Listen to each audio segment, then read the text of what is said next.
Alors, pour aujourd'hui, la variance, l'écart type et le diagramme en boîte, appelé aussi diagramme à moustache. La variance. Vous avez reconnu dans le mot variance la variable. Alors, la variance désignée par V de la variable x est définie par la moyenne des carrés des écarts entre les différentes valeurs de la variable et la valeur moyenne. Donc, nous avons V de x égale N1, x1 moins x moyen au carré, plus N2, x2 moins x bar au carré, etc. jusqu'au moment où on arrive à NP, xp moins x bar au carré. Et comme on veut la moyenne, on divise par l'effectif total grand N. Donc vous voyez ici qu'on s'intéresse à l'écart entre la moyenne et l'une des valeurs de la variable x. Voilà donc pour la variance et la définition de la variance. On appelle variance la moyenne des carrés des écarts. Et voilà. Écrit sous forme abrégée, ça nous donne variance de la variable x égale la somme. Regardez, on a une somme ici. Donc on va mettre la somme N1, N2, Np, d'une manière générale, on l'appelle Ni. Et ce I, c'est la première lettre du mot indice. Et I varie de 1 jusqu'à P, parce qu'on a fait P groupe. Donc I varie depuis 1 jusqu'à P. Ensuite, qu'y a-t-il? Il y a x1, x2, xp. Alors, dans le cas général, on l'appelle xi moins la valeur moyenne au carré. Et le tout à diviser par l'effectif total. Voilà écrit sous forme raccourcie, abrégée, donc résumé, la variance de la variable grand X. Sigma de Ni, xi moins x bar au carré sur grand N. Écart type. Ça ressemble un petit peu à l'écart moyen. L'écart type, on le désigne dans beaucoup de livres par la lettre grecque sigma minuscule. Juste entre nous, une parenthèse, voilà sigma majuscule, voilà sigma minuscule. Comme pour nous, la lettre S majuscule et la lettre S minuscule. Voilà, ça ressemble. Alors, écart type sigma, eh bien, par définition, c'est la racine carrée de la variance. Voilà. Deuxième paragraphe, pour éviter de calculer toutes ces parenthèses, nous allons quand même simplifier l'expression de la variance. Donc, deuxième paragraphe, eh bien, une autre expression de la variance.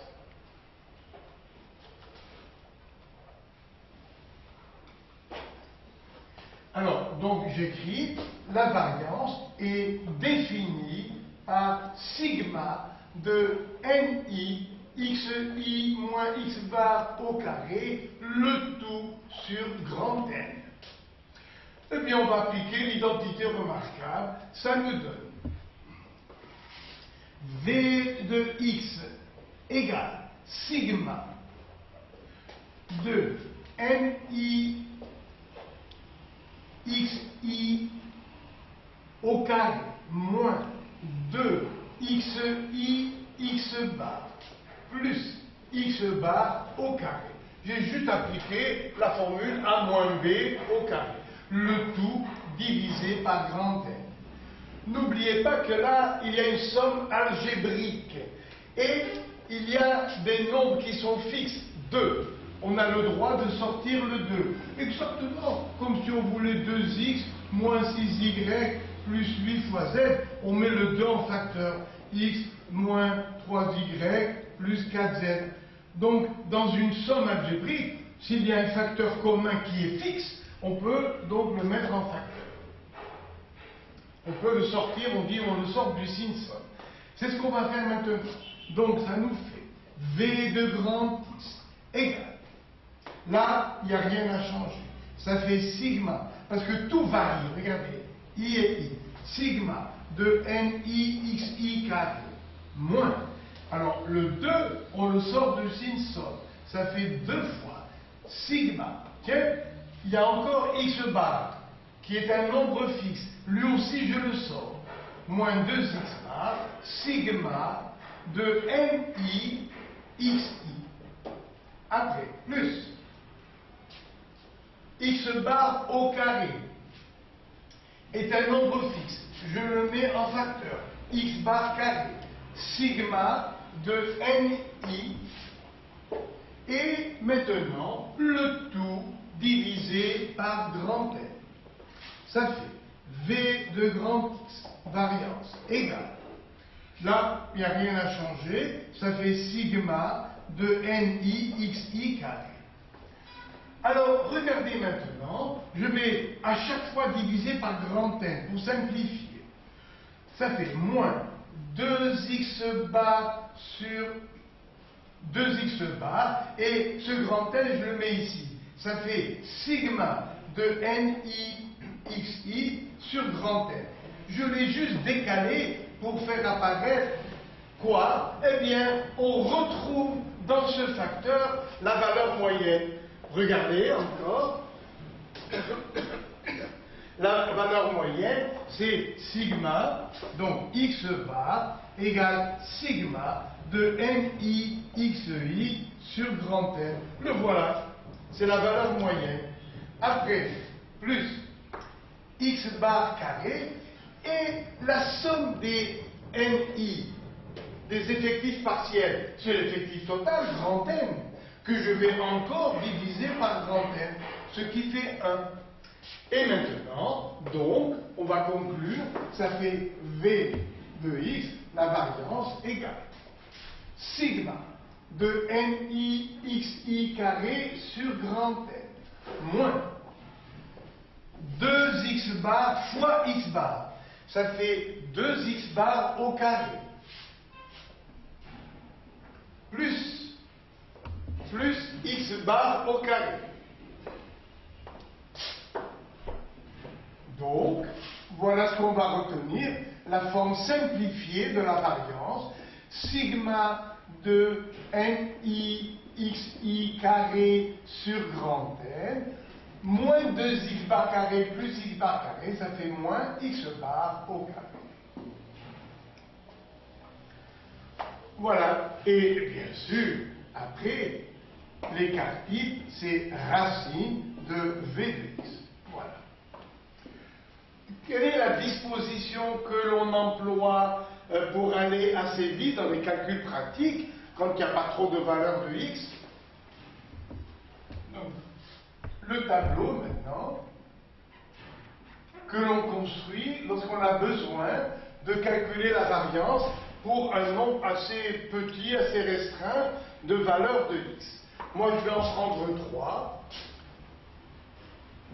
Alors, la variable x prend les valeurs x1, x2, x3. Là, l'effectif partiel. Voilà xi, c'est-à-dire différentes valeurs de x, et puis ni. Naturellement, s'il y a plus de 3 valeurs, si ça va jusqu'à 5 ou 6, vous ferez comme ça, bien sûr. Alors, donc, voilà la série statistique. Là, voilà. Ce tableau s'appelle donc une série statistique. Eh bien, vous réservez une ligne pour NI xi, c'est-à-dire N1 x1, N2 x2, N3 x3. Qu'est-ce qu'on va en faire? Eh bien, on sait que la valeur moyenne, c'est la somme des NI xi à diviser par grand N. Donc, dans cette ligne, elle va servir à faire la somme et on divise par grand N pour avoir la moyenne. Mais ici, on a besoin de xi au carré. Alors donc, nous allons marquer xi au carré. Bon, pour la variable, bien sûr, on peut l'appeler grand X, ça fait xi carré. Et voilà ces mesures. Donc ça nous fait x1 au carré, x2 au carré, x3 au carré, et s'il y a l'avantage, vous les ajouterez. Ensuite, regardez, il y a nixi carré, on multiplie par l'effectif. Donc une ligne pour ni xi au carré, c'est-à-dire n1 x1 au carré, n2 x2 au carré, n3 fois x3 au carré. Eh bien, là, il faudra faire attention à ne pas faire de faux détours de riz, sans se tromper de ligne. Voilà. Ni xi carré. Je vous conseille même de placer vos doigts pour éviter les fautes de calcul. Le tableau, normalement, est terminé. Qu'est-ce qu'on en fait? Eh bien, on en tire la valeur moyenne. Comment? Eh bien, ça fait la somme des nixi, le voilà, donc sigma de nixi, et on divise par l'effectif total. Après, pour la variance, c'est la somme des nixi carré sur grand N moins x bar carré. Donc ici, variance égale la somme des nixi carré, et voilà, n1 x1 carré plus n2 x2 carré plus n3 x3 carré sur grand N. Attention, ça ne suffit pas, c'est pas fini. Après, il faut enlever la moyenne au carré, moins x bar au carré.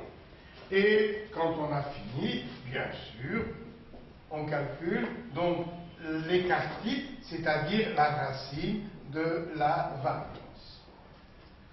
Voilà donc pour les premiers exercices. Et maintenant, nous allons parler du diagramme en boîte, appelé aussi diagramme à moustache.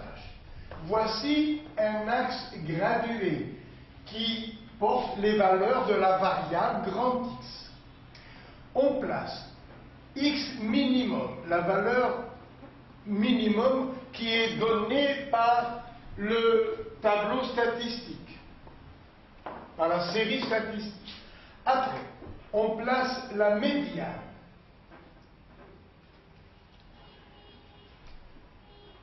C'est-à-dire la valeur de grand X qui sépare toute la série en deux autres de même effectif. Après, on place le premier quartile, Q1. Le troisième quartile, Q3. Étant donné que la médiane a pour position celle du deuxième quartile. Et on place la valeur de la variable grand X maximum. Pour bien mettre en évidence Q1 et Q3, les statisticiens ont pris l'habitude de dessiner un cadre ici, qui rappelle une boîte, d'où le nom de diagramme en boîte. Alors, là, Q1, c'est la valeur de la variable X pour le quart de l'effectif, n sur 4. Si jamais n sur 4 est un nombre décimal, alors on prend le nombre entier pour le rang de x qui suit immédiatement le nombre décimal.